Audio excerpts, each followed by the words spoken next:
back to the score. Nilabas na ng Chalk Magazine ang kanilang Boys of Summer list at kabilang dyan ang USC Tigers basketball star na si Kim Lo at Ateneo men's volleyball star naman na si Rex Intal. At makakasama natin ngayong gabi sina Kim at Rex. Kim and Rex, good evening. Welcome to the score. Good evening. Thanks for joining as well. Malapit ang UAAP, konting hintay na lang, mga ilang last month and a half or so. And everybody's looking forward to the next season. First of all, basketball, mauna syempre. So Kim, kamusta naman ang adjustment ng UST? Heartbreaking loss, of course, sa finals, pero mukhang naka-get over na kayo. Pero I think the biggest thing na mag-get over, syempre, yung kawalan nila Tata at ni Jeric, and of course, Coach Pido. So, kamusta ngayon yung pag-adjust? Of course, Jeric Teng and Tata Bautista are key players sa amin. The challenge lang this coming season, it's for the new players to step up and fill up the space na yung mga roles na ginagawa nila.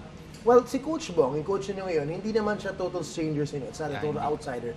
Pero so far ba, ang plano ba nila at ninyo is to maintain the same system of Coach Pido or meron na siyang mga personal tweak na dinagdag na niya, so which I guess will add to the adjustment?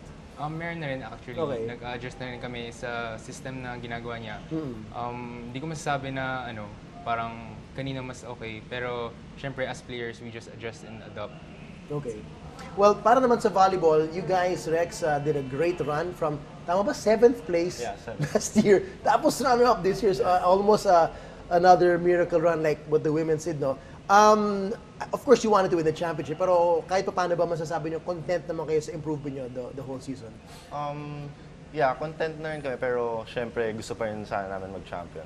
And coming from a very young team last year, sobrang fresh talaga yung team.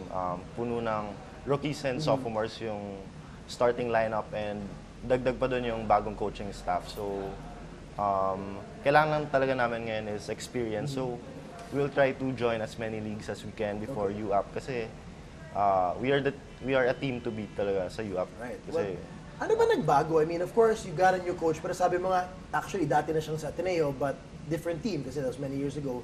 Ano bang nagbago sa team within that last year na ang laki ng in-improve ninyo? I guess mas buo kami ngayon as a team, and yung bonding talaga, we treat each other as family. Kaya, ayun, lumalabas na yun sa games yung result ng bonding na. And that was something also the women's team was very proud of, yung bond nila as a family. No? Okay, balik tayo kay Kim at sa USC. Speaking of team, yun din yung maganda sa UST na talagang nabuo kayo ni Coach Pido and you were like one family talaga, no? Which is what helped you win a lot of games to be just pure heart. Would you say yung identity ng team na naitulong din ni Coach Pido na ma-form the last 7 years na doon ata siya, andun pa rin kaya or eventually magkakaroon to ng natural transition to depending who's playing, depending who the coach is?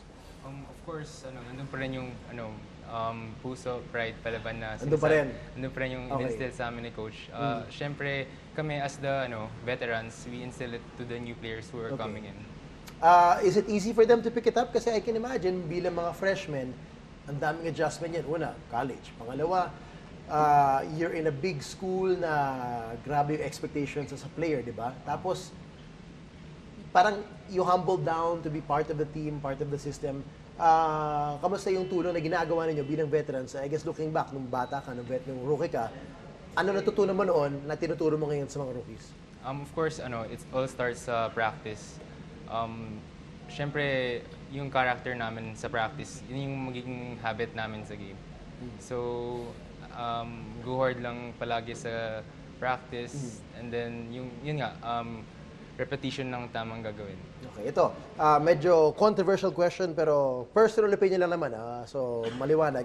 Kim, anong tingin mo dun sa issue about the foreign players, imports, no? Na, of course, you have Kareem Abdul. Is he still eligible for this next year? Yeah, he is. Pa siya. So, last year na niya? Or meron pa siyang actually 2 years. Dalawa pa, alright. But currently kasi, sa rules ng UAAP, you can have 2 on the lineup.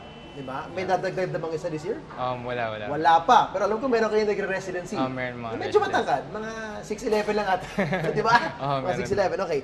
Kasi may proposal nga na i-vote ng UAAP board soon na I don't know when to start, baka next year or next season after that, na ilimit sa isa ang foreign imports. Anong personal opinion mo dyan? Knowing that Kareem has been a big part of your success and, I mean, parang minahal niya rin siya bilang isa, ang USC player, whether whatever kung anong nationality niya. No? So, anong opinion mo doon? For me, it's okay na parang one import lang. Okay. Kasi di ba, collegiate parang more on the Filipinos, di ba? So mas okay sana. Pero okay lang din naman sa akin na meron mga import. As in, parang lahat naman nagkakaroon. You think it uplifts the game, the quality of the game? Yeah, it uplifts the game. Alright, okay. Wala pa kayo imports, pero malay mo, dumating ang araw na kayo din, magkaroon ng foreign players or nagkataon lang, may nag-aaral doon, na volleyball player pala from the US or from wherever. Ikaw, anong opinion mo doon sa... Kasi doon sila affect all sports hindi lang siya basketball. Pero syempre naka-highlight yung basketball. Pero Rex, para sa'yo. Never pa actually nag-import sa volleyball, pero feel ko, I think dapat open sa lahat kasi yung parang dapat everyone is given an opportunity to play in UAAP kasi hindi mo siya like PBA na Philippines na nakafocus pero kahit nasa Philippines kahit basta student ka sa school, pwede ka mag-play. Yeah, that's your right, di ba? Well, interestingly, yung one of the good friends of your kuya JC na si Doug was very outspoken about that issue na nagkaroon ng rebuttal from a former, I think, track and field athlete na African. But anyway, of course, you're here because of Chalk. Nasama kayo dyan. Yeah. Kamusta naman yung pressure na sa harapan kayo ng camera na ibang nagagrap? Hindi kayo naglalaro kundi nagmomodelo kayo para sa Chalk. It was fun actually. It's a new experience. Okay. Yung chalk. Hindi sila yan, okay? Hindi kami yan. They're inside, somewhere there.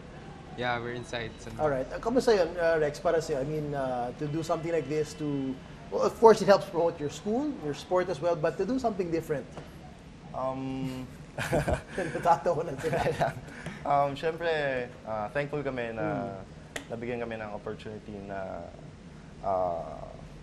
maging... Well, you can call it models. Yeah.